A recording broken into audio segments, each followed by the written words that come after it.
Watching the Highlight Zone with Wayne 15 Sports Director Glenn Marini. Local sports coverage you can count on. It's the Highlight Zone. Yeah, the Highlight Zone. It's the Highlight Zone. Yeah, the Highlight Zone. It's Friday night. We on the Highlight Zone. We can't let last year get to our heads. We just gotta play this week and focus on this week alone. We just trying to rebrand everything and just like get these guys to know this is Luers football. I'm excited to see how these kids really handle not just a local and statewide spotlight, but you know the whole nation's looking at and probably rooting for Miles McLaughlin to break the record. I'm excited to see how we respond. It's the Highlight Zone. Yeah, the Highlight Zone. It's the Highlight Zone. Yeah, the Highlight Zone. I think Kyle Lindsey's going to be pretty happy with how they responded. Hey, coming into semi-state night, we had 5 still alive and a lot of eyes here on the Summit City. You win tonight, you play for a state title at Lucas Oil Stadium next week. At Luers Field, both teams looking to make history. The Knights looking for a state record 19th semi-state trophy. The Knox Redskins and their star looking to rewrite the national record books. Josh Hayden joins us now with your Highlight Zone Game of the Week. Josh. All right, Glenn, well, coming into Friday night, Knox's Miles McLaughlin needing 364 yards to break the national high school record for rushing yards in a career. Just so happens that record of 12,124 yards, it was set by none other than King Henry himself, Derrick Henry. So could the Knights hold off that piece of history and make a little history of their own? It's Knox at Bishop Luers, your Highlight Zone Game of the Week. All right, here we go, 3A semi-state title game. Luers coming off a 14-7 win at Twin Lakes last week. McLaughlin, meanwhile, 52 carries, 372 rushing yards, and 4 touchdowns last week as Knox beat Angola 28-21 to advance. Now, you know what? Luers heard all the chatter this week about McLaughlin breaking the record at Luers Field, and you know what? Luers took that personally. First quarter, Brandon Gaither capitalizing off a 4th down stop for Luers, and Gaither scoring from 16 yards out to make it a 7-0 lead. McLaughlin, meanwhile, he ran into a brick wall known as this defensive line for Bishop Luers. McLaughlin coughs up that ball, and it all leads to this. Gaither gathering himself again to the end zone as that one making it a 14-0 Bishop Luers lead. And this is exactly a picture-perfect start for Kyle Lindsey and company. Still in the second quarter, TJ Epperson high-stepping his way to the end zone from 43 yards out. And just how Kyle Lindsey and company drew it up, a 21-0 Bishop Luers lead. We're still not even close to halftime yet, folks. After another stop against Knox, it's Epperson again to make it a 28-0 lead for Bishop Luers. The Knights approaching running clock territory, and yeah, those Luers fans, it's time to turn out the lights because here comes Epperson again with your dagger. Another touchdown, this time from 30 yards out. As for McLaughlin, he will be held in check all night. A season-low 78 rushing yards for the senior, not breaking Henry's record. And yeah, time to put another semi-state trophy in the trophy case as Bishop Luers bringing home semi-state title number 19 with a 35-0 win. We don't want anybody coming in our house and breaking record on us. So we just locked in on practice every single rep, every single day, all week, like we always do. So that's why we go to state. It starts with the guys up front, you know. I wouldn't be anywhere without my offensive line. And I feel like they just went off tonight and thus making me go off. So I really appreciate what they're doing. I appreciate the coaches and just giving me a chance. This was a win for the kids. They know, like those kids are on the field last year in Indy. They know there's unfinished business. And that's what we're going to focus on after we celebrate this weekend. Knox ending their season with a 13-1 record. Luers is going to play either Gibson Southern at Cascade in the 3A semi-state title, 3A state title game next Friday at 3 o'clock at Lucas Oil Stadium, as Gibson Southern and Cascade will play their semi-state game on Saturday. All right, Glenn, all you. All right, let's try to top that. In 4A at Bishop Dwenger, the Saints looking for their first trip to state since they won it all in 2018. South Bend St. Joseph standing in the way at Shields Field. 13-7 Dwenger at the half, thanks to some special teams magic into the third quarter. Henry Jordan to Nicholas Tipman as the Saints marching down the field. And then the drive ends in the end zone. It's Houston Ellinger.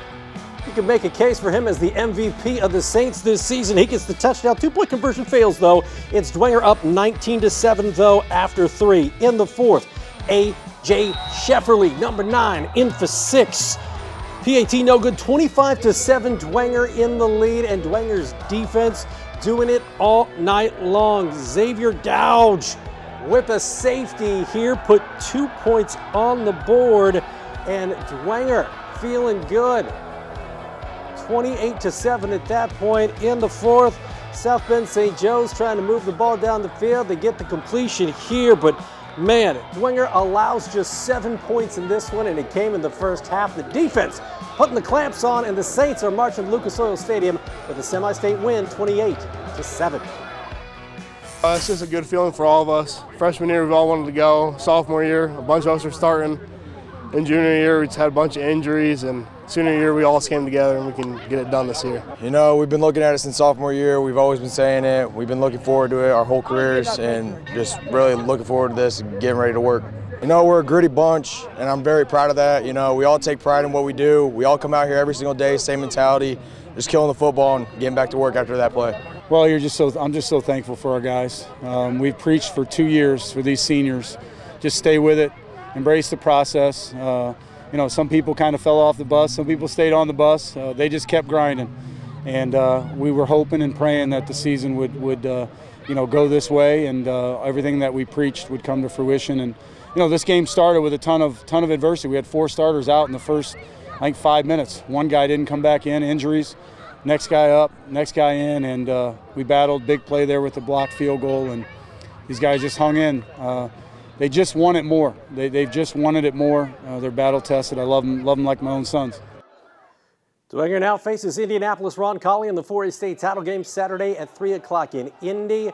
Roncalli knocked off the Saints 3-0 into week 1, so this could be a really good one. 6A, Carroll looking for its second trip to the state title game in the last 4 seasons. The Chargers hosting 5th-ranked Westfield. First drive of the game, it's Carroll getting tricky. They hand it to Jaden Van Pelt, then a throwback to the quarterback himself, Gabe Freisinger, a 16-yard touchdown reception. That's a way to get things started if you're Carroll, but miss PAT as the Chargers up 6-0. Westfield responding later in the first. Aiden Grabowski with a 5-yard touchdown run, and it's 7-6 Westfield. Freisinger, though, going to the air in the rain. You kidding me? A great grab by Harrison Shaley. That's a 2-point conversion.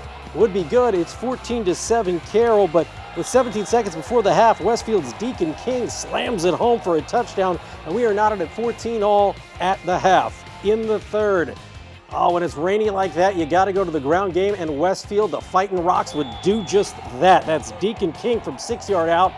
Westfield takes the lead 21-14. Now, this is kind of the story of the game. Westfield's defense, very opportunistic. They get the interception right there, and it's 21-14 heading into the fourth quarter. In that fourth, who else? King, touchdown. Shamrocks up 28-14. Later, you will see that defense from Westfield make a play on the ball here, an interception.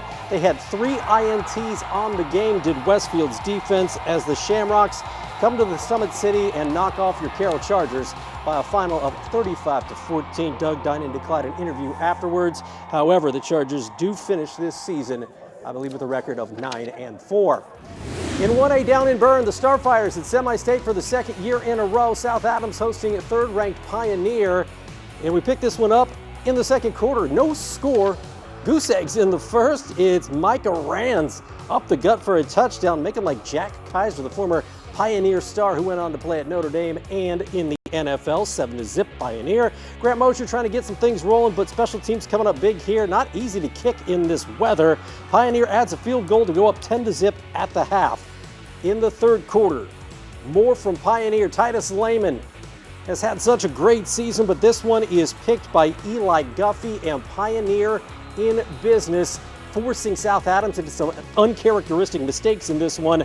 They capitalize with Noah Van Meter in for the touchdown, and in the third quarter, it's Pioneer up 17-0. Now, you knew you weren't going to shut out South Adams. It's 24-0 now. Lehman looking for the junior, Wes Somerset. Watch him moss 2 defenders right there, got the foot down for a touchdown. That gets South Adams on the board. Somerset would add another touchdown later in the fourth quarter, but it would not be enough as Pioneer wins in Bern 31-14.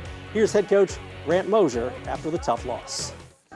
Obviously a slow start to the game there, and we know with the way we pass the ball that weather can be a detriment to that. And so we tried to counter the best we could all week with having a wet ball and things like that. But at the end of the day there, we just had trouble catching some balls. I thought defense played pretty well, especially early on in the first half. Plattner and West Armstrong defense are absolutely incredible. But man, this senior class is really special to me.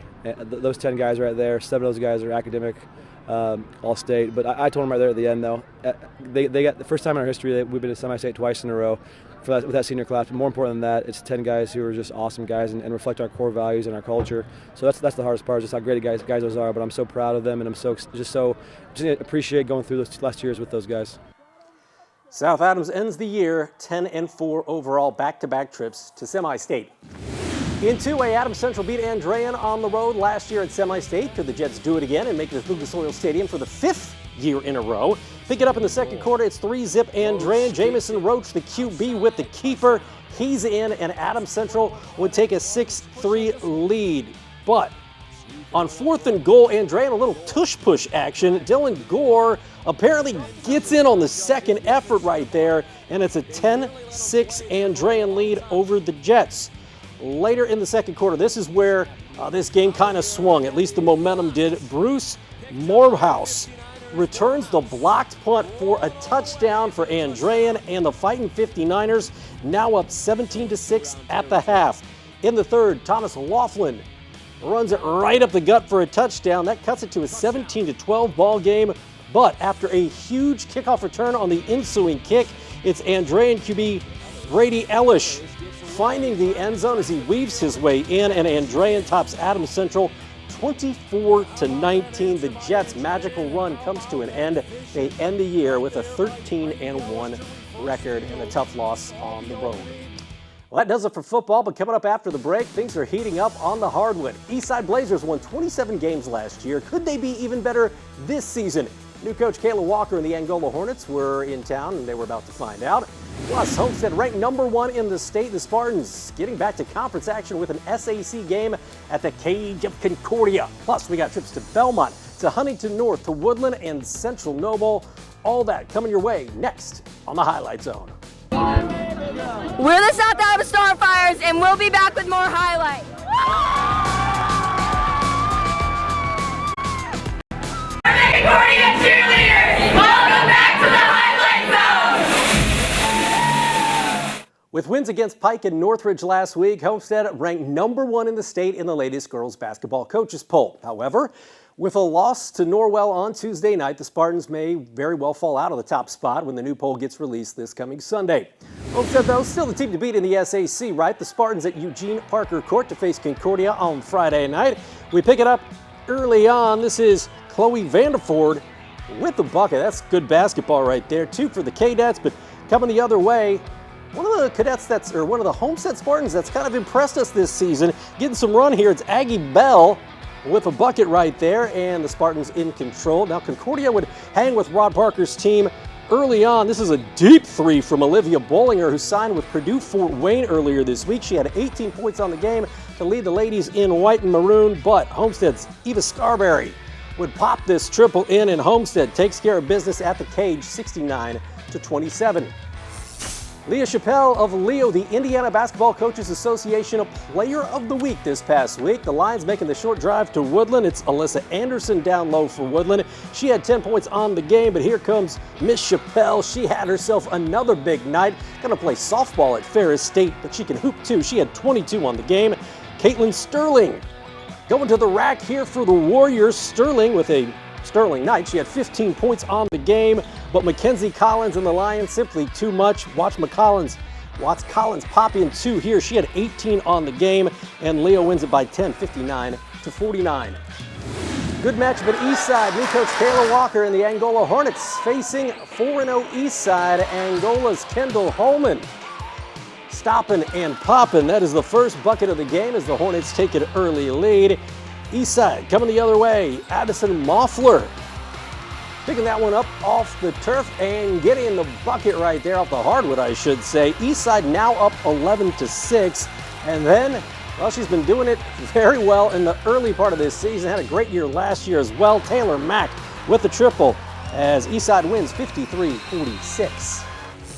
Sticking with the NECC, 5-1 Fremont, 3-1 Central Noble. We go to Albion, and early on, it's Central Noble's Caden Bales bailing out the Cougars, knocks down the 3, and the Cougars up by a pair. Here comes Fremont's Gracious Charlotte. Watch this move in transition.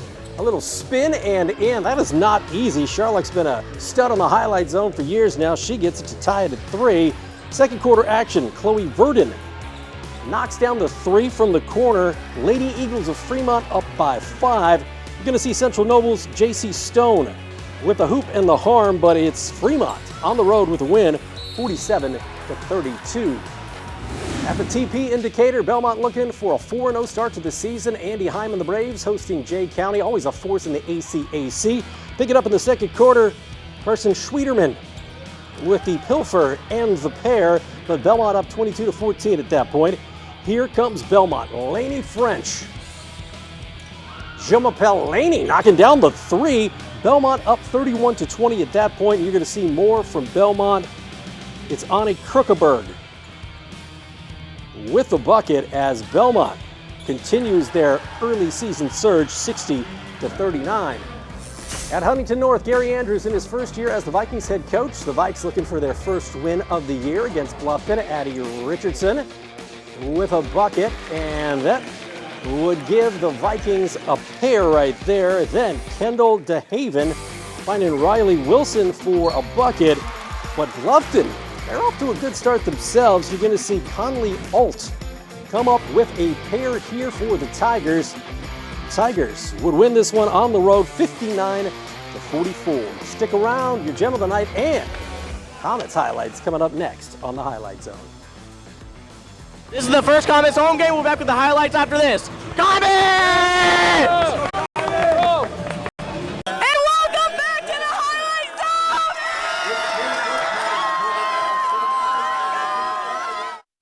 Here at Peter Franklin Jewelers, we are proud to support local high school athletics. That's why we continue to sponsor the Highlight Zone on WANE TV. Congratulations to this week's winner of the Gem of the Night, presented by Peter Franklin Jewelers.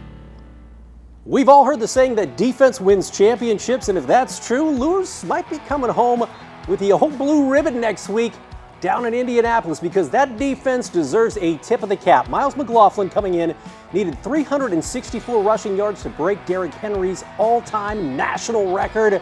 He got 78. Yeah, Ale Taylor, Jaron Taylor, anybody named Taylor played absolutely lights out. That Bishop Luers defense shutting out Knox and holding their star to 78 yards. Congratulations to the Knights. You are heading to state, and that defense is the winner of your Peter Franklin Jewelers Gem of the Night. Love it when we get to give it to some defense. Finally, after 5 weeks and 11 straight games on the road, the Comets have finally their first home game of the season, Coliseum, with a new ice maker. It was looking pretty sharp for a date with the Bloomington Bison. And speaking of sharp, how about Blake Murray? His second goal of the season, that made it 1-zip Comets in the first. They led 2-zip after 1 in the second period. It's now 2-1. Brady Stonehouse to Harrison Reese. He finds the back of the net. That's his first of the season. 3-1 Comets, and the Comets go on to win this one by a final of 5-2. They'll host Kalamazoo on Saturday, then Sunday against Wichita, also at the Coliseum. 3 straight at home. Hopefully they play as well as they did tonight. Also some good news for Comets fans. Connor Unger is coming to the Coliseum as he was sent down by the Edmonton Oilers organization to the Summit City. Well, we got 2 teams heading to state next week, and we will have them completely covered in Indianapolis. For Josh Ann, I'm Glenn Marini, and we'll see you next week as Luers and Dwenger head to state.